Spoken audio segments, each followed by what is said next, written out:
This is the VOA Special English Agriculture Report. South America's Amazon is the largest tropical rainforest and river system on Earth.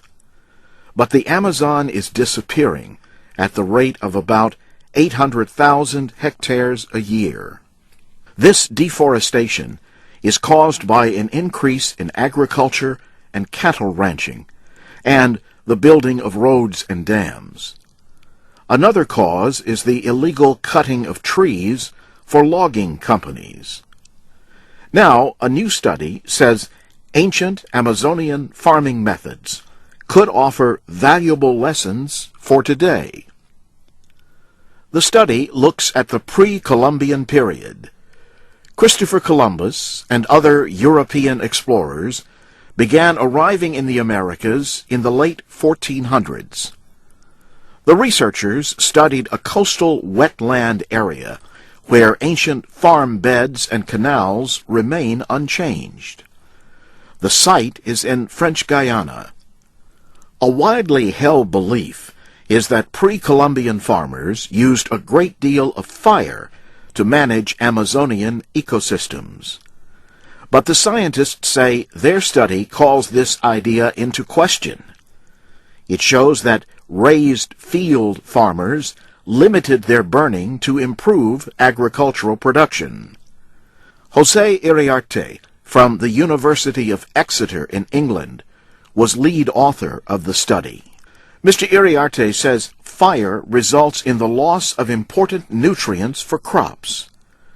When land is not being used for farming, periods without fire are most effective in rebuilding soil organic matter and preserving soil structure.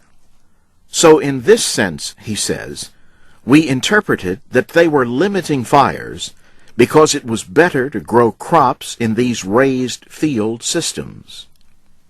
He says this fire-free method by the pre-Columbian farmers helped change the seasonally flooded savanna or grassland into productive cropland. Raised fields provide better drainage and soil aeration, and also hold moisture during the dry season. This fire-free method of agriculture would have been labor-intensive. It ended when up to 95% of the native people died from diseases brought by the Europeans. Mitchell Power is curator of the Natural History Museum at the University of Utah. Once the Columbian encounter happens, we don't see that type of agriculture anymore.